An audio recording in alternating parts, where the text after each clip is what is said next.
Distance made me realize you're not enough, she confessed on the phone. So I hung up and moved on. Now her adventurer is in jail. She's broke and begging me to come back, and my life's never been better. Hey viewers, before we move on to the video, please make sure to subscribe to the channel and hit the like button if you want to see more stories like this. Thanks. Throw RA for privacy, obviously. This is a long one, but if you've ever been in a long-distance relationship that blew up in your face, stick around. It's got betrayal, quiet revenge through living well, and some seriously poetic karma. Happened over the last couple of years, and looking back, it's almost funny how blind I was. But man, the turnaround feels good.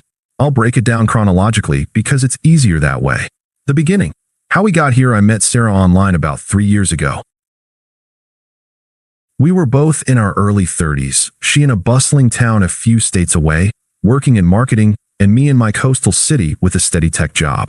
It started casual, chatting about shared interests like hiking and indie films, but it quickly turned serious. Within months, we were exclusive, and I was all in. Long distance isn't easy, but I made it work because I believed in us.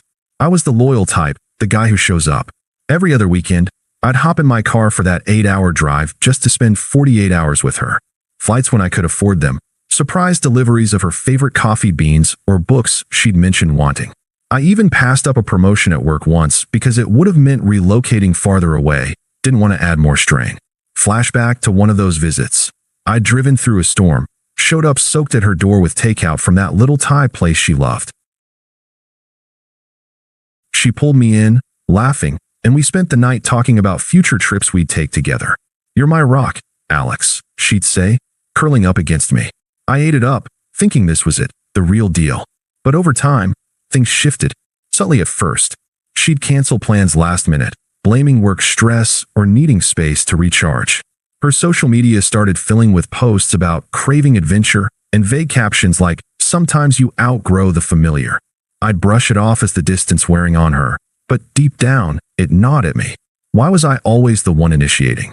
Why did our calls feel like I was pulling teeth for details about her day? Then came the red flags. About 6 months ago, she started mentioning this guy Jake, a friend from her hiking group. He's such a free spirit, she'd gush. Always planning these spontaneous trips.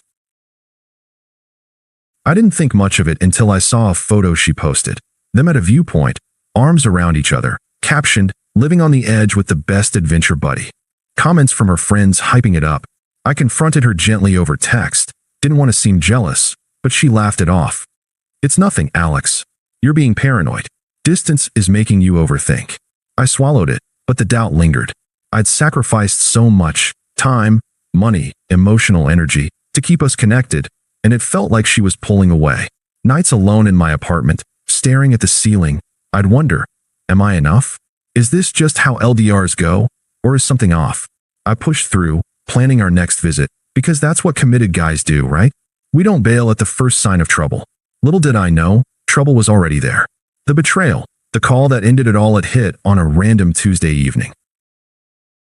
I was wrapping up work, excited because I'd booked tickets for her to visit me that weekend. My phone rang. Sarah. I picked up with a smile, but her tone was off. Detached, almost rehearsed. "Hey, Alex," she started, no warmth. "We need to talk." My stomach dropped. "What's up? Everything okay?" There was a pause, like she was steeling herself. "Look, I've been thinking a lot lately. The distance, it's made me realize some things. You're great, really. Stable, reliable. But you're not enough for me anymore." I sat there, stunned, gripping the phone. "What do you mean, not enough?" She sighed, like I was being difficult. "Come on, Alex. Our life together, it's predictable. Weekend visits, the same routines. I need more excitement, more spontaneity. Jake, he's shown me that. We clicked on one of those hikes, and it's turned into something real. He makes me feel alive, not like I'm just going through the motions. With you, it feels like an obligation sometimes. Like, I appreciate what we've had, but I've outgrown it. Distance made me realize you're not enough to bridge that gap." Her words landed like punches. Obligation? Outgrown. I'd driven through blizzards for her, sent money when she was short on rent so she could pursue her passions. And now this Jake guy, the adventurer, was the upgrade? "So you're cheating on me with him?"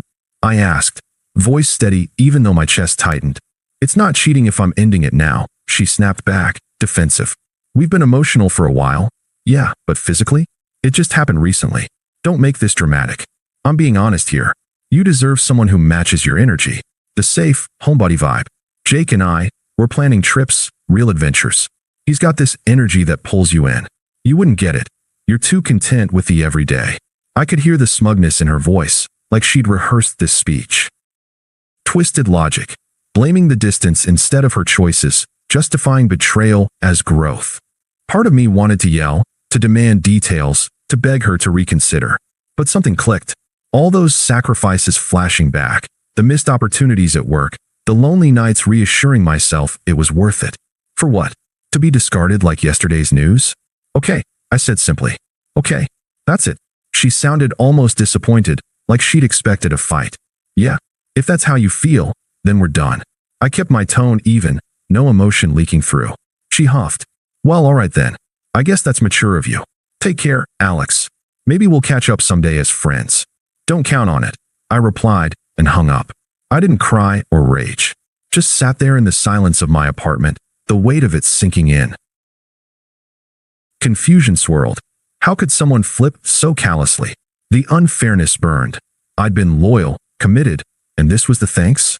But I didn't text her back or call to argue. Instead, I blocked her number, unfollowed her everywhere, and deleted our photos. Detached. Disappeared from her world. That night, I lay awake, the betrayal replaying. Why me? What did I miss? It felt outrageous, undeserved. But in the quiet, a resolve formed. No more chasing. Time to rebuild for myself. Little did I know, her adventure was about to crash hard. Post-breakup, the silence and the rebuild the days after that call were a blur of quiet hurt. I didn't drown my sorrows in a bar or spam friends with rants. Instead, I sat with it, the confusion, the anger bubbling under the surface. Why had I poured so much into someone who saw me as predictable? Flashback to last Christmas. I'd saved up to fly her out, decorated my place with lights she loved, even cooked a full dinner from scratch. She'd hug me tight, whispering, "No one's ever done this for me." And now, discarded for some thrill seeker. It felt so undeserved, like I'd been played for a fool. But I didn't beg or confront. No drunk texts pleading for closure. I channeled it into myself. First thing, canceled those tickets I'd booked, got a refund and used it for a gym membership. Started running every morning, clearing my head with the ocean breeze in my city. Work-wise, I finally pursued that promotion I'd passed on before. Landed it within weeks, better pay, more flexibility. I even picked up hiking on my own, tackling trails I'd always talked about with her. Solo adventures, no obligations. Internally, it evolved slowly. At first, vulnerable thoughts dominated. Was I really that boring? Did the distance excuse her betrayal? I'd replay her words, the smug twist in her logic, blaming geography for her cheating like it wasn't a choice. But as weeks turned to months, clarity came. This wasn't about me lacking, it was her selfishness. The unfairness stung, but sitting with it built resolve. This was a wake-up call, I told myself one night, staring at the stars from a solo camping trip. Time to live without chasing approval. I heard nothing from her at first. Mutual friends mentioned she was living it up with Jake. Posts about weekend getaways, her gushing about his energy. I unfollowed everyone connected, went radio silent. Disappeared from her orbit. It was dignified, restrained. No drama, just detachment. Then, about 3 months in, karma started whispering. A mutual friend, Emily, texted me out of the blue, not to check on me, but fishing for info. Hey, heard from Sarah? Things with Jake imploded. I didn't bite, but curiosity got me. Dug a little through a burner account. Don't judge. News articles popped up. Jake wasn't just an adventurer, he was a con artist. Ran fake investment schemes for extreme travel experiences, promising big returns on group trips that never happened.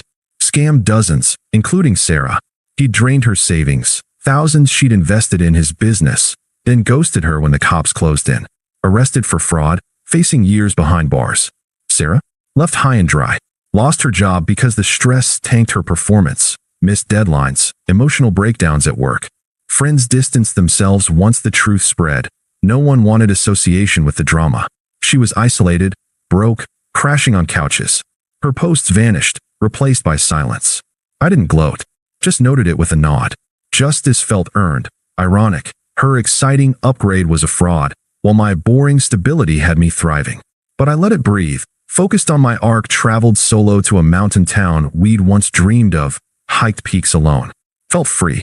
The middle dragged emotionally, but it deepened the reversal. I wasn't confused anymore. I was clear, calm, ready for whatever came next. Her attempts. The desperation builds. It started small, about 4 months post-breakup. A text from an unknown number. Hers. Probably a new one since I blocked the old. "Alex, it's Sarah? Can we talk?" I messed up big time. I ignored it. Then calls, voicemails piling up. The first one was apologetic, voice shaky. "Alex, please pick up. Jake." He wasn't who I thought. Turned out to be a liar, scamming everyone. "I'm in a bad spot now. Lost everything. I see now how good you were to me. Stable, kind. I was stupid to throw it away. Call me back." No sympathy from me. Deleted it. But she escalated. More texts. "I know I hurt you, but give me a chance to explain. We had something real." Then, involving others, toxic as hell. Her mom called next, number I hadn't blocked. Voice sharp, unpleasant. "Alex, this is Sarah's mother. How dare you ignore her? After all she put up with in that long-distance nonsense? You owe her support. She's family to you still. Pick up the damn phone and be a man about it." I hung up mid-sentence, blocked her too. Emily, the mutual friend, texted manipulatively. "Dude, Sarah's wrecked. Jake used her, left her broke. She's saying you were the one. Just hear her out? For old times." Ignored. But Sarah didn't stop. Showed up at my work one afternoon, unannounced, waiting in the lobby like a ghost from the past. Reception buzzed me. I could have sent her away, but curiosity won. Met her in a conference room, door open for witnesses. She looked rough, disheveled hair, red eyes. "Alex, thank God. I drove all night to get here. What do you want, Sarah?" I asked, tone flat, arms crossed. She teared up. "I'm sorry. So sorry. Jake was a mistake. He charmed me, promised the world, but it was all lies. He took my money, everything I'd saved. I'm crashing with friends, can't pay rent. Work fired me because I couldn't focus. I realize now, you were the real thing. Stable, reliable. I need you. We can start over, right? I'll move here, make it work." Her words dripped hypocrisy, echoing what she'd mocked before. Now stability was a virtue? "This isn't my problem," I said calmly. "You chose this." "But I didn't know," she pleaded, voice rising. Distance blinded me. "Please, Alex. Help me out, just until I get back on my feet. For us." "No," I replied, firm. "We're done. You made that clear." She shifted, desperate to angry. "You're being cruel. After everything? I thought you cared." "I did. Past tense." I stood, ending it. "Leave, or I'll have security escort you." She stormed out, muttering curses. That night, angry voicemails flooded in, her true colors blazing. "You heartless bastard. Ignoring me like I'm nothing? You'll regret this, Alex. I gave you the best years, and now you're too good? Fine, rot alone in your boring life. But when you realize no one else wants your safe crap, don't come crawling back." Deleted them all. Her attempts grew frantic. Emails from new addresses. Even a letter to my apartment begging for one last talk. Friends and family kept pushing, unpleasant and entitled, like I owed her redemption. But it just confirmed I'd dodged a bullet. Her hypocrisy shone, desperate for what she'd dismissed. Power reversed. She unraveled while I stayed composed. The final encounter. Closure on my terms 6 months after the breakup. I was in a coffee shop near my office. Routine stop for a midday brew. Life was good. Promotion solidified. New apartment with a view. Even started dating casually. Nothing serious but refreshing. I'd traveled solo to that mountain spot, plus a beach getaway. Places we'd planned, now mine alone. Felt evolved, free from the confusion. In walked Sarah. Spotted me immediately, beelined over. Looked even worse. Gaunt, forced smile. Coincidence?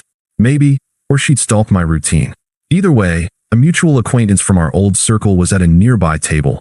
Emily, actually, nursing a latte. Perfect twist, she'd witness it all. "Alex," Sarah said, sliding into the seat uninvited. "Fancy meeting you here. Can we talk? For real this time." I sipped my coffee detached. "What more is there?" She leaned in, eyes pleading. "I've hit rock bottom. Jake's in jail, fraud charges stick. I'm drowning in debt. No job. Friends ghosted me after the truth came out. But seeing you, it reminds me what I lost. You were solid, Alex. I was wrong to say you weren't enough. Let's try again. I'll change, move here, be the partner you deserved." Hypocrisy peak, now praising what she'd trashed. Emily glanced over, eavesdropping. I set my cup down, calm and firm. Sarah, your betrayal taught me something valuable.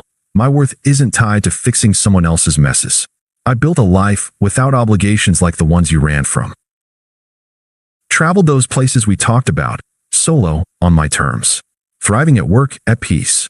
You're just a lesson now, one I've moved past completely. Her face crumpled. But I need you. Don't you care at all? I don't, I said simply. You're irrelevant to my happiness. I've moved on, emotionally, fully. This conversation changes nothing. She flushed, anger flaring. You're different. Cold. What happened to the guy who drove hours for me? He learned. I replied philosophically. From you. But that's the past. Goodbye, Sarah. I stood, nodded to Emily, who looked stunned, mouthing, good for you, and walked out. Blocked her final frantic texts that night. If you're reading this in a similar spot, trust me, sit with the hurt, detach with dignity, and let karma do its thing. I'm not thinking about her anymore. Life's too good for that. Thanks for watching. Make sure to subscribe to the channel and hit the like button. What do you think about this story? Share it in the comments.